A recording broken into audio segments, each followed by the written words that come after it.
I literally think right now is the most compelling, even value-oriented time I've seen in 10 years of doing this, right? Dan Morehead, as ever, great to see you, my friend. Great to see you. So look, there's a lot to unpack as ever, but as ever, we're both macro guys at heart. So give us your macro backdrop, because I think it differs from mine, but I'd really want to hear it. Oh yeah, so you and I have been doing this through a lot of cycles. This is the biggest, wildest one ever, right? Like, I think we're all having a failure of imagination here that for 42 years, the Feds just kind of bailed everything out, right? Like, no matter what problem we had on Earth, they just cut rates, or then they buy bonds, or then they buy 9 trillion of bonds. And it just kind of bailed everything out. We were in a 42-year, rally in bonds, rates coming down, gave us a long rally in equities, a long rally in real estate, all that stuff. And I think the Fed's really overcooked it here. They really overdid it. Rates way too low on the short end. And a lot of people are starting to get their head around that one. The thing no one's really talking about is their purchase of $9 trillion of mortgages has totally messed everything up. And unfortunately, I don't see us unwinding this thing without housing going down and without the Fed unwinding some of that $9 trillion. So there's just a lot going on. And in 35 years of doing this, is the most extreme, in my opinion, policy error I've ever seen. And so the pendulum swung way one direction. And unfortunately, it's probably got to swing way back. That's the macro view. Obviously, hopefully, crypto could be isolated from that. But on the macro side, I think we're going to have rates go way higher, way longer than anyone else is really talking about. So you don't think... So, I mean, I reasonably differ on this. I kind of think that the monetary conditions that the market price via mortgages, the rate of change of the dollar, interest rates overall, plus commodity prices was a massive tightening of financial conditions. Do you see that? Or do you still think conditions aren't tight enough to engineer lower inflation? Oh, not even close to tight enough. And the reason I say that is, although, we're so used to rates always coming down, that the Fed raising 150 basis points sounds super edgy. It's nothing, right? Real inflation's double digits. We've never had Fed funds so far below inflation in the history of our country. So, whatever tightening's already happened, it's a very small amount. And, the sad truth is inflation's risen as fast as the Fed's tightened. So we really haven't tightened real rates at all. And even the Fed's own model, if one of your readers wants to look at the FOMC statement that just came out at the latest meeting, they have 5 or 6 different models for where rates should be. The Taylor rule and amended Taylor rule and a bunch of other ones. They're all like 6 or 7%. And everyone's like, oh, wow, cool, we're at 150 or whatever. So we're just so far from where we would need to be to stop inflation that, I really think people are just kind of struggling to get their head around. In December, we forecast Fed funds going to 5%, and at the time seemed super crazy. And now they have cuts already priced into next year, which I wish it were true. I wish that would happen, but I just, deep down, I don't think it's true. Yeah, my issue is look at real rates, and real rates have been trending lower for the 5-year real rates, let's say. They've been trending lower for the last 20 years. And the trend rate of real rates, if I stick it on my Bloomberg and put a nice regression channel is negative 1%. And every time we get to the top of the 2 standard deviations of real rates, we break everything. So how are we going to not break everything and cause the Fed to do the same again? Yeah, well, that's the problem. Is I think we probably will break a lot of things, or at least the Fed is going to break a lot of things. I don't hold you or me responsible for it. But so your trend would be great if you were looking at a graph of free market actors. You're not. The Fed has been manipulating the bond market, unfortunately, now twice big time. So for the first 95 years of the Fed's history, they only did the overnight rate. They never manipulated the capital allocation of our economy. In 2008, they decided, we're really not doing enough with our forward guidance, which is a whole nother topic. So instead of just saying we're going to keep rates low for a long time, let's just ram 10-year rates much lower. Not sure if that worked very well, but they did it 10 times bigger in this last recession, and they ended up buying 9 trillion of bonds. And to put that in perspective, the entire record mortgage issuance in the United States is only 1.6 trillion, right? They did 4 times the entire mortgage origination of the entire United States in bond purchases. So your graph is kind of like old-fashioned Econ 101. We're like, oh, we're all economically rational, independent actors. We're not. There's an actor that is massive, that is, got different incentive functions. You can all speculate on why. So I'm going to ask the painful question: is why is betting against this not the widowmaker trade of betting against JGBs? Oh, because great. We've seen this before. We've all argued this till we're blue in the face, and we've all lost money trading that trade. So why is this different to JGBs? Yeah, so, I used to say back in the day, shorting JGBs has killed more white men than Sitting Bull, right? Like, it's a savage trade. And I worked in Japan. I worked in hedge funds, in Tiger Management. We're always trying to short. Everybody wants to short JGBs. The thing everyone forgot, Japan's the world's largest net creditor. Like, Japan as a country is an incredible saver and investor. They have some imbalances. The government borrows a lot. The households save a lot. But net, as a little island or planet, is an amazingly rich and wealthy country with lots of savings. So those don't go bankrupt, and they don't have high rates because they have excess capital, right? They export it to the U.S. and other places. U.S. is not like that. U.S. borrows all their money from other people, like the Chinese government or, the Russian government or Japanese individual savers, right? So the U.S. has a massive current account deficit, massive net debt to the rest of the world. So they actually care where rates are. But they have a little trick, though. The U.S. has the other little trick up the sleeve that nobody else has, which is they're the world's reserve currency. So they can kind of do what they want as well. Oh, yeah, no, and I'll admit that's true. And, the U.S. has gotten incredible benefits out of being the world's reserve currency. I would imagine that we have seen a peak in the reserve status of the U.S. dollar for a lot of different reasons, the most obvious of which is after the Russian invasion of the Ukraine, governments saw that, wow, people can cancel reserves if they want to. And so, that was like the Cyprus situation at sovereign level. Yeah. I think it's going to take 3 or 4 years, but that will filter into the blockchain industry. And there's going to be governments that say, hey, I'd rather have some of our reserves. I'm not going to say 100%, but, like 5% or whatever in Bitcoin, right? And it hasn't happened yet, but I think it is going to happen. And going back to why isn't this the JGB trade? Is if you short 10-year JGBs at 2% yield and they keep overnight rates at 0 for 10 years, you will lose 200 basis points. That's the way bond math works, right? And that's why I like being a bond trader back in the day, because if you're right on the path of rates, you win. It is just math. So my thought here is if you're shorting, 10-year notes at 2 3/4, whatever, and Fed funds have to go to 5 or 6 and they stay there for 10 years, you win, right? You have to make money. And which is very different than currencies that you and I have traded all these years. You can kind of be right in your theory forever and not make money. Rate FX doesn't have to go where you and I think it should go.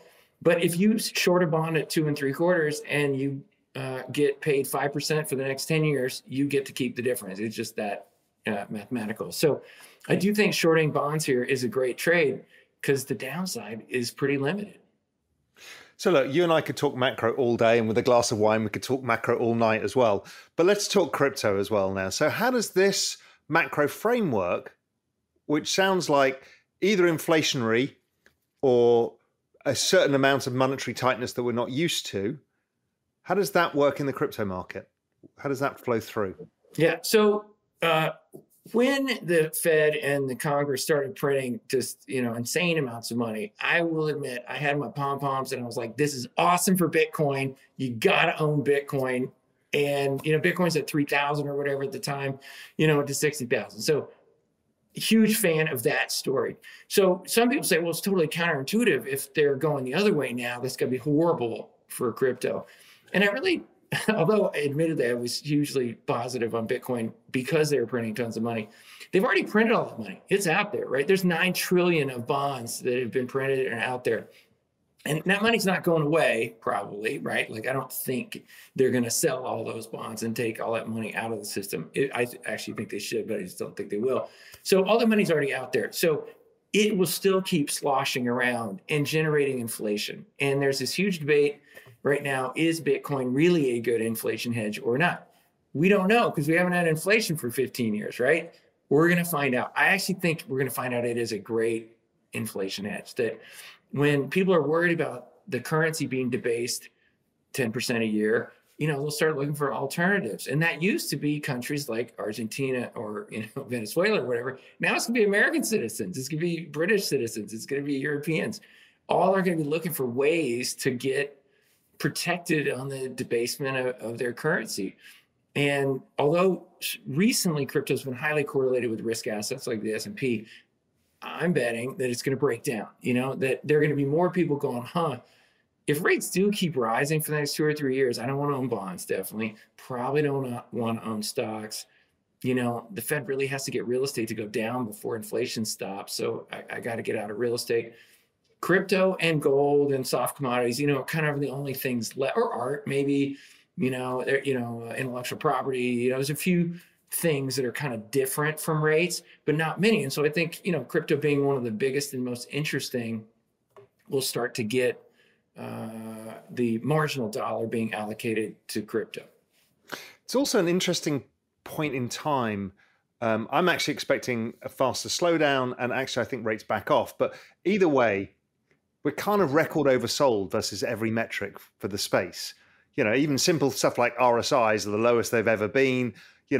On-chain metrics, everything. So either way, it feels like the risk reward in crypto at these levels is really bloody good. So let's say it hasn't bottomed. Maybe I'm wrong. I think it's bottomed, but let's say it hasn't. Let's say it goes down another 30%, 40%, 50%. Let's say use 50% for easy maths, because that's the kind of moves crypto does when it feels like it.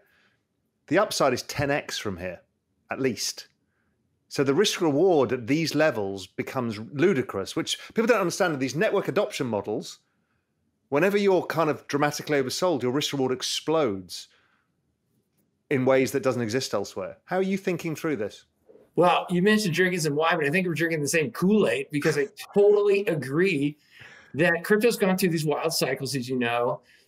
And sometimes it is kind of bubbly and overbought, and sometimes it's really inexpensive. And I literally think right now is the most compelling, even value-oriented time I've seen in 10 years of doing this, right?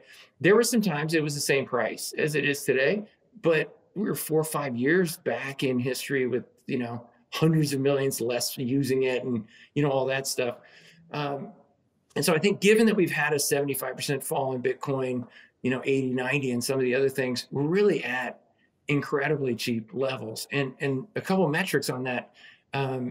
We've never had a period that Bitcoin's at the same price it was 4.5 years ago before. It is. So it's right where it was in 2017. And I got to tell you, nothing is built out in 2017 as it is today, right? We have so much more stuff happening, so many more people using it, all that. So just on a fundamental basis, it's better than it used to be, back in that era. And just a great metric for how cheap things have become. All of DeFi, $8 billion. That's crazy, right? We can complain about, about DeFi is only people speculating.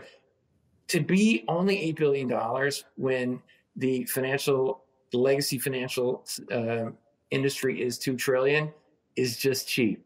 And like you said, it's very asymmetric, right? Say you buy all of DeFi and you pay $8 billion, right? You can only be down $8 billion. You might be up, 10, 20x on that. And I really do think we're at that level. We're so inexpensive on most tokens that the risk reward is fantastic. Obviously, it could keep going down. It could go down for another year or whatever. But it just doesn't feel like when you do an expected value type calculation, you can't, it just seems like you're going to come up with a great time to be invested. Well, what's interesting is I see a lot of people who've been in the space maybe for the last cycle, the cycle before, and they're kind of well known now. And they're so scarred by the last cycle that they can't conceive that it could be different this time around. You know, I look at this and, you know, we've got the ETH merge, which we'll talk about. We've got significant potential catalysts around. And all I know is everybody's underweight again. Every hedge fund I speak to, every family office, every institution, they're underweight. And I'm like, and you and I know this, the path of most pain is usually where markets go. Well, I'm thinking, well, probabilistically speaking, it's up, not down, because everybody's expecting a new low. I can buy Bitcoin at 15,000. That's the kind of narrative. How do you think about the kind of upside, downside risk reward here? Oh, I agree. The best time to buy is when there's a whole cottage industry of people predicting how the next 50% downdraft is going to happen. You know, I see that all the time in research and everywhere, talking about the next shoe to drop or the next whatever, or the next Celsius or the next, you know, like, no, that would have been really useful at 65,000, right? If somebody had said, hey, the market's probably going to go down 75% in the next 4 months, that would have been great research. Nobody was saying that. Everybody's massively bullish at 65,000. And now that we're, you know, at 20,000, people are all like, oh, it's, you know, we got another 50% to go, or it's, you know, Fibonacci hits 11,000 or whatever. That's the best time to buy, when everyone's now an expert on bear markets. There was even a conference session recently about like the best short strategies. I'm like, no, it's terrible. Who wants to get short in a 75% hole, right? And again, no one was saying that at the highs. And to my mind, that, you know, that's a great sign that it's time. Also, you know, time itself heals a lot of wounds, right? Like whatever leverage people had, whatever distress they were in, it's been 8 months since we were at the highs, right? That just stuff gets worked out over that period of time. We're already well past the average length of a bear market, or had the same depth, you know, like it just kind of, you and I know, you can take pain for so long and then you have to, you know, give in. And just there's a period of time that markets just can't go down that much longer, you know, because people, you know, just everyone finally has given in. And I think we're at that point, you know, that we've been down for 8 months. You know, it's very easy for me to see the low having already been put in June. And, you know, we're kind of back to the next cycle. So look, you've been around this for a long time and a lot of people haven't. Talk me through the psychology of each cycle that you've been through, how it's different and how people need to deal with it. Because it's actually, we kind of flippantly say things like, yeah, we've been around, we've seen this before, but a lot of people haven't.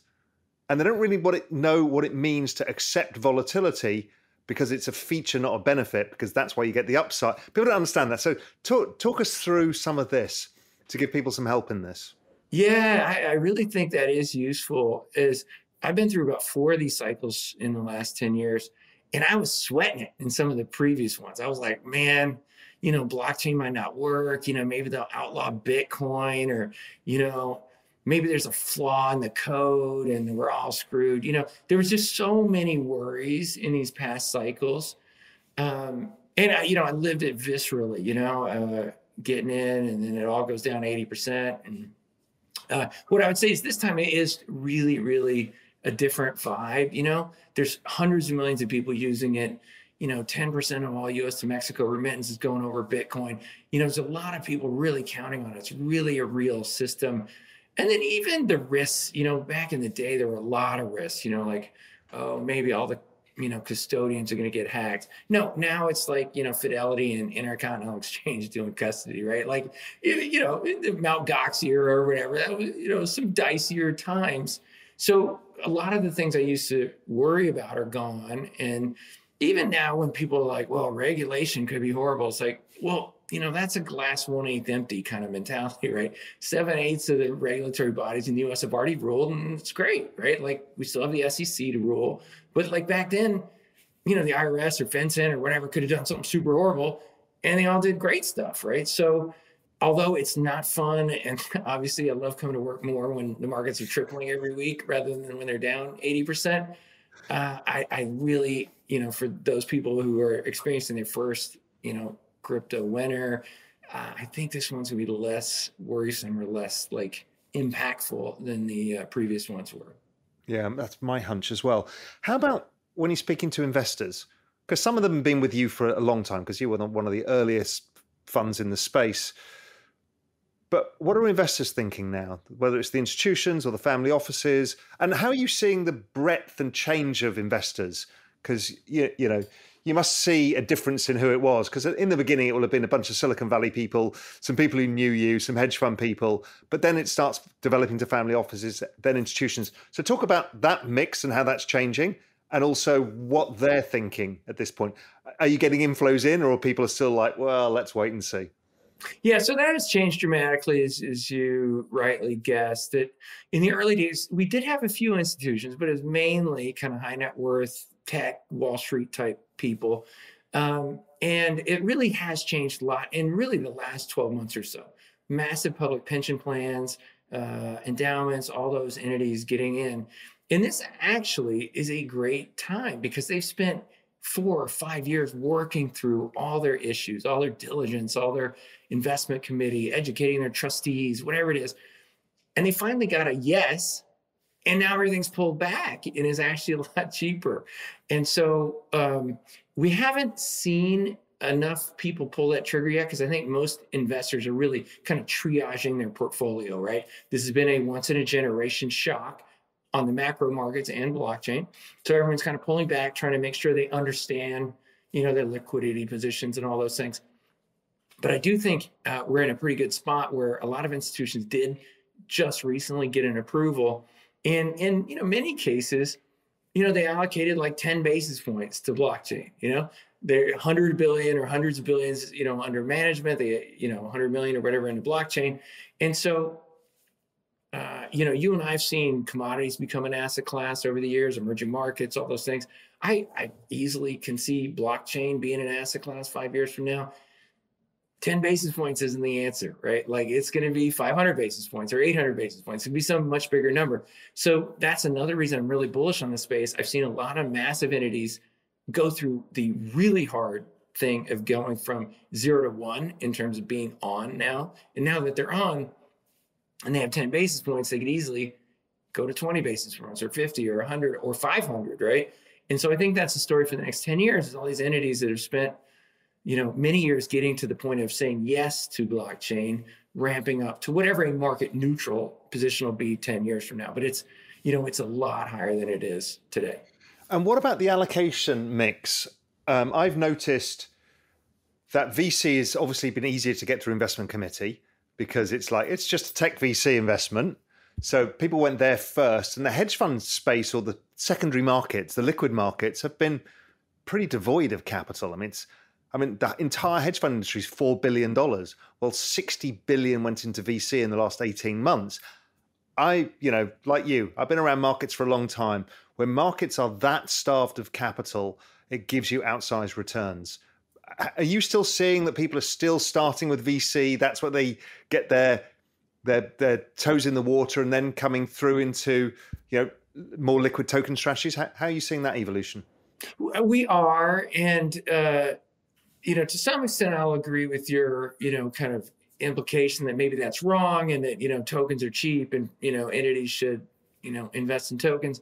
And that's why firms like Pantera and some of our competitors now have these kind of all-in-one 10-year venture style funds, but they also invest in tokens. And actually, I think those are really good for a couple of reasons. One is it allows the manager to allocate between the different sectors at various times in the cycle.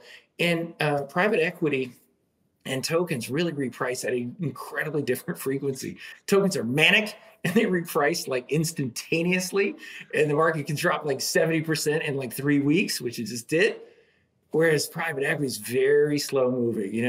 All the entrepreneurs that, heard their competitors raise money at, January, February, March valuations, they have to go through the 5 stages of grief, right? Like they're still thinking about, oh, my competitor raised 4 billion or 5 or whatever. They're still thinking about that number. And unfortunately, it takes like 6 to 9 months for everybody to kind of work through that. And so it's kind of like the housing market. Like when there's some discontinuous drop in the housing market, most people don't cut their price 17% and start doing transactions. They leave their offer at the old price and no transactions happen. So the number of transactions goes, close to zero. And that's basically what we've seen in venture in our space is there were a lot of deals being done. This big thing happened in the global macro markets. And all the entrepreneurs still want the old prices. All the investors want the new down 40, 50, whatever the number is, valuation. And so there's just a gap and it's going to take 6 months for both sides to kind of come together.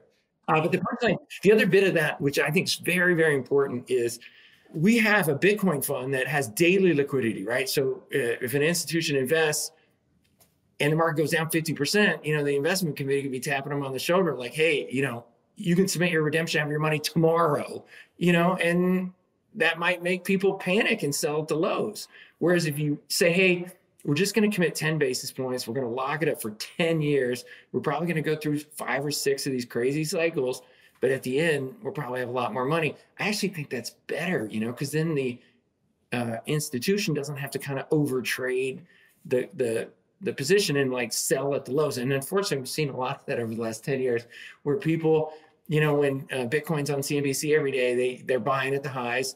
And then, when it's just had a crunch like now, nobody is allocating. And, as you say, the outside returns come from allocating after a crunch rather than before it. Yeah, even in the exponential age, the fund of funds and asset management business, we had a 3-year lockup on the fund of funds for the same reason. I'm not a big fan of lockups, but people need to protect themselves from themselves in these volatile markets. You need a period of time enough to allow you don't need, most of them have VC anyway, so they've got the long-term 10-year bet and they need the bulk of the cycle. But if you give people quarterly liquidity, they'll end up shooting themselves in the foot sometimes because people are often new to the space, so they're trying to figure it out. So I do believe in some of that. How are you looking at the risk curve now in crypto? Where do you want to allocate? If we assume Bitcoin is zero risk, let's assume you're 100% invested. Let's assume Bitcoin is zero risk and everything else is extended beta or alpha over that. Where are you out in the risk curve? If you look across, the portfolios that Joey's running or other stuff and where the clients are, where do you think people are on the risk curve, or you want to be on the risk curve, more importantly, for this part of the cycle? Because we both identified the return seems really skewed right now. So, I'm preferring to get a bit further out of the risk curve. How about you? No, I agree. And I do think you can think of it like that. Bitcoin's kind of like treasury equivalent of our space, and everything is kind of a high beta to that. And in times of stress, Bitcoin does go down less than the micro caps, or like whatever you want to call altcoins. But so Bitcoin does perform better. And so there was a period for a few months in May and June and July that we were way heavy on Bitcoin, which is not something we've been doing for the last few years.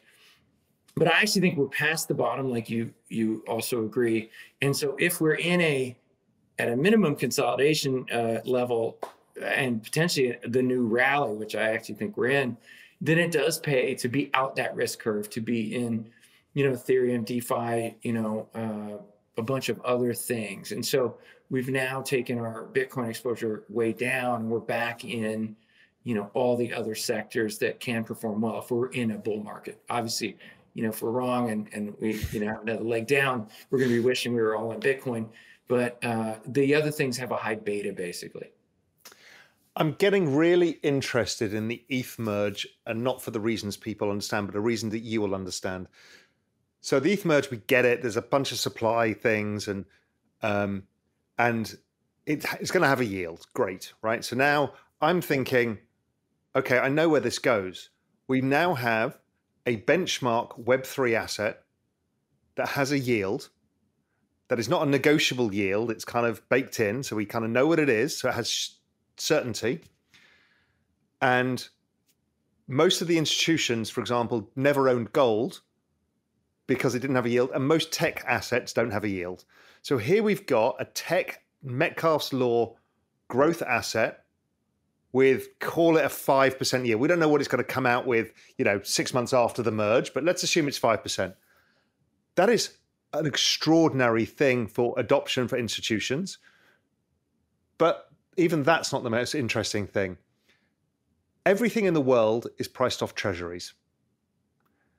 All emerging markets are treasury, treasuries plus 400, and everything in the credit market. In fact, all rates are priced off treasuries or LIBOR. And one of the features of what just happened in the CeFi market was the inability for people to price risk, because they didn't know what yield was from what. if we have a benchmark rate, this is going to make a huge difference to not only retail investors, but how we run our portfolios, because we can start thinking of credit spreads in a more sensible way and creating baskets of credit risk. I think it completely explodes the DeFi space, because you'll remember from our days of the past, there used to be these guaranteed funds where, let's say, the FTSE used to give a 6% yield, and or interest rates were 6%.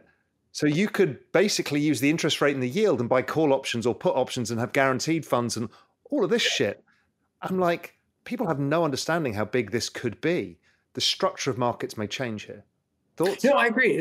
Both of those things are huge. The merge itself is very important. And then the fact that we will have, kind of a benchmark yield to base off.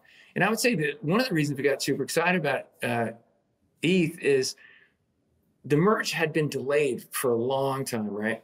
But what we've seen with Ethereum is that whatever delays they've had, when they actually picked a date, they always hit it. And so as soon as they picked a date, then we got very bullish because we think they're going to hit it and it's going to work well. So if we do have a good yield basis to compare everything to, I think it will foster more of a fixed income mentality. And you'll get a lot of money starting to flow in. And obviously we're in very early days. There were some, startup companies that weren't successful in pricing risk.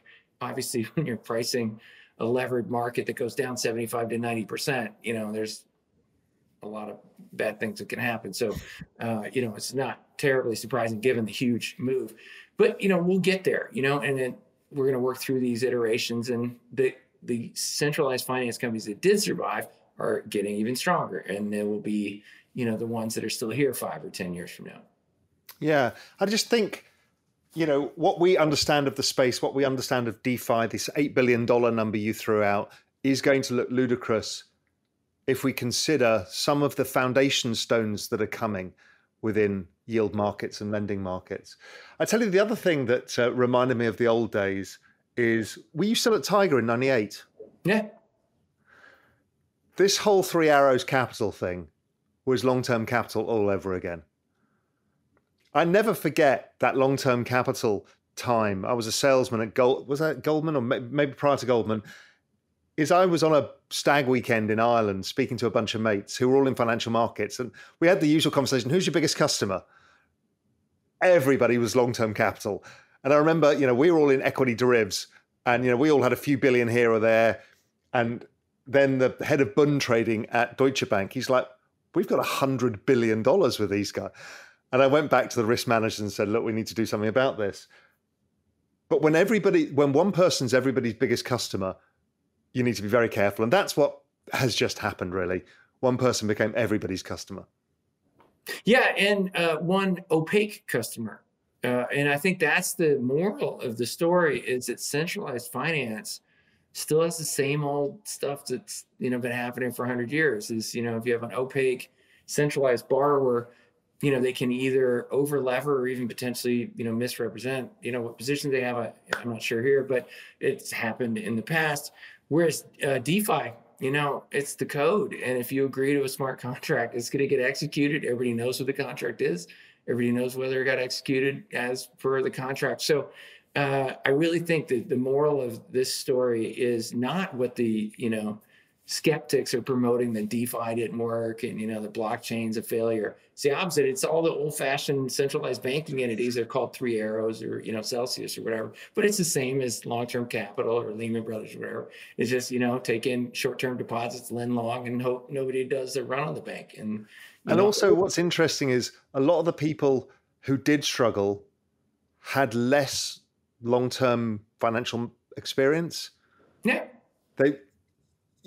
I think generally people who've been around kind of tend to be able to price credit risk, because we've seen a few of these cycles, and you understand how badly leverage can go wrong, because we've all done it. Yeah. And, hey, Darwinism works. That, if we're still trading after 35 years, we have survived a lot of these things, because it's the same greed and fear. Markets go up because everybody gets greedy, and then they go way too low because everybody's, panicking. It's the same. Human emotion has been driving markets for a long time. Always, always. And that's half the fun of trading, is figuring out where the emotions lie.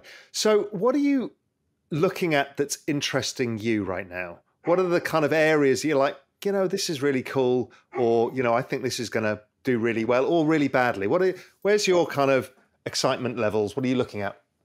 Yeah, so things have gone in kind of eras, right? Like things that were important 4 or 5 years ago are either all built out now and don't have much opportunity. So we'd say that I think DeFi is incredibly cheap right now, as I mentioned. So DeFi should be a huge chunk of what somebody's investing in. But kind of the next frontiers are things like gaming, NFT space. Really just now kind of getting to a critical mass that enough people are using blockchain gaming, that it's relevant. But an important point to everyone out there is trying to have a handful of things in your portfolio that don't go too all in on any one. And don't use leverage is the other one. Yeah, and that is definitely in our industry, because hey, if it's already had 80-ish% bear markets. Could always happen. When you guys are allocating VC money, where are you trying to allocate to? Is it the consumer application side, or is it the infrastructure side? Where gets you excited? You personally, where do you think, this is really interesting? Yeah, I would say we're in such a growth industry. We're only 12 years into this. There's still an enormous amount to be done. And so in our venture investing, we've invested across the whole spectrum of things. And even things like exchanges, you would say, hey, they got to all be completely built out, right? They're not. There's a lot of countries that are massive, like Indonesia. We invested in Pintu recently, 120 million people. They're all going to be using blockchain, and there really wasn't a big exchange a year ago. So there still are countries like that need exchanges. We've been big investors in layer 2 scaling solutions because, Bitcoin and Ethereum are amazing, but they only do a very limited number of transactions, so we need that. There's all the borrowing and lending protocols are very important. So you're going to have both consumer and infrastructure plays be very important in this next cycle. Do you think this is a question I don't know the answer to, that I've been trying to figure out, is do you think layer 2s are accretive to the layer 1 or not? Oh, I think so, because if they make the layer 1 more efficient and more people want to use it, they have to be accretive to the layer 1. But because a lot of them kind of batch and do stuff like that, you're not using a lot of the layer 1, right? So you get a lot of massive transaction growth in the ecosystem, but very little use of the layer 1. Does the value accrue to the layer 2 or to layer 1 or to both, or? Oh, I think both, but it is a symbiotic relationship. You have hundreds of layer 1s all trying to compete. In the long run, we're not going to have hundreds, right? We're going to have probably a single-digit number of important layer 1s. So if a layer 2 solution makes XYZ protocol work better, it's going to accrue to both the layer 2 and the underlying protocol. NFTs. Right now, people are funny because they can only see the world as it is today. But NFTs are quite an outstanding technology. Where do you think some of that's going? Oh, I think it's a totally new art form, right? And I think there are people that just want to be resistant to that concept. And, they're like, it's really easy to make fun of NFTs. You're like, oh, you paid X million dollars for just a, little piece of software code, that it's not a, piece of art or whatever. Marcel Duchamp put a urinal on a wall in Paris 100 years ago, and it's worth $150 million now, right? And it's just a porcelain urinal, right? Like, so art is about the concept and the community, and each generation has their own art, right? Like 80s Wall Street had a bunch of graffiti artists, like Basquiat and Harding, stuff that became now, like, obviously everyone thinks they're great art. And I think that's the way NFTs are. Like, young people are thinking they're fun, they're buying them and all that. All the, kind of reactionaries are, trying to say that NFTs are fad or whatever. I think in 10 or 20 years, you can look back and they're going to have been a really important piece of art. One of the reasons people like art is that it's fun, right? It's community, it's sharing, it's all that. And I was talking to a very, very successful businessman who's also famous in the art world, super negative on NFTs. And I'm just like, But you buy all this art, and there are probably a few collectors that really do buy art because they love the art and they put it in a warehouse in Geneva and nobody ever sees it. But most people buy art to put it on their living room walls and like show their friends, right? And so how many people can you get through your living room? Even if you're really social, it's just not that many. You can get a lot of people to see your NFT collection, right? Like it's just so much easier to share it. And I think that's just going to bring a ton of people into the space, right? Because it's just, it is so much easier to share what you're doing in NFTs, build a community around it, all that. So I think NFTs are super important and in ways that a lot of people haven't really focused on yet. No, and also the fact that it's a non-fungible token can be applied to so many things, whether it's POAPs for ticketing, whether, it's the other applications, clearing hotel rooms, clearing airline tickets, all of this shit, that we have these unique contracts, individual unique contracts that now can be exchanged. So you can go to, I could book my hotel room because I'm going on holiday and suddenly I have to cancel it. Right now I have to pay the cancellation fee and the hotel doesn't rebook it and so everybody loses. So why don't we just have an NFT for it? So that every time airline tickets, there's so much that's going to come out of NFT technology than just the art. And the art alone is a big application. Oh, sure. Yeah. I mean, identity and all these things are all just like literally unique pieces of digital code. So art's just the first thing, but everything basically ultimately be a token represented that can be traded. You can get more value out of it. So I was speaking to a good friend of mine who's and you'll know him, but I won't mention him by name, one of the most famous hedge fund guys in the world who's massive in this space. And he's a gruff Englishman. And he called me up one Sunday and goes, I've been calling Stevie Cohen, I've been calling, all of these guys, and I'm telling them to ditch that stupid fucking art that they've got. It's all going to be worthless. Because he built a massive NFT portfolio himself. He's like, none of their stuff is culturally relevant to the next generation. Who's going to buy a shark in formaldehyde? Now I think Damien Hirst is kind of managing to cross over to be relevant, but he's kind of got a point. It's like, is your basket that's on your wall it's your pride and joy that's worth 200 million bucks? Is the Gen Z now even going to care? Or is this like the Renaissance paintings that most of it has gone trades dirt cheap now because nobody wants it? No, spot on. And obviously these things take decades. It's not going to happen overnight. But no, I agree that the Gen Z people that are active in blockchain today, buying NFTs, they're going to be the 50 and 60-year-old, wealthy people in 30 years. And you're right. They're probably not going to be buying Renaissance painting, right? And or either, contemporary art that we think we grew up with, the graffiti art from the kind of 80s and 90s had relevance to us. That was kind of our working lives. That was the cities we operated in. It's just not going to be culturally relevant anymore. Oh, sure. Yeah, they have to keep changing the adjectives, right? Modern art's not modern anymore, so they had to go contemporary, and now we got the next thing, right? Yeah, I agree. The new generation gets to pick who wins in art, and there is a very technically literate group coming up that just grows up with NFTs. Yeah, amazing. So final question for you. Again, I like to, particularly in markets like this, give people learnings. What is the most stupid mistake you've made investing in crypto? Honestly, selling anything. Like that is the thing to say at the lows here. Mine too. That's mine too. It really, basically there's a ton of things I wish I bought or, regret not doing or whatever. But the only deep regrets are ever, selling anything and thinking, oh, maybe, Bitcoin didn't work or that. Yeah. So to the extent, people have the financial and emotional resources to stay in the trade, you got to, because it is going to change the world. And that means, prices are going to be much higher in the long run. That's exactly mine. I sat down and went through my crypto journey from 2013 when I first bought Bitcoin at 200. And when I sold it in 2017 at like 2,500, thought I was a god, went up to 20,000, came back down. I didn't care. Then Dan Tapiera kept bugging me. I got back in 2019, 2020 and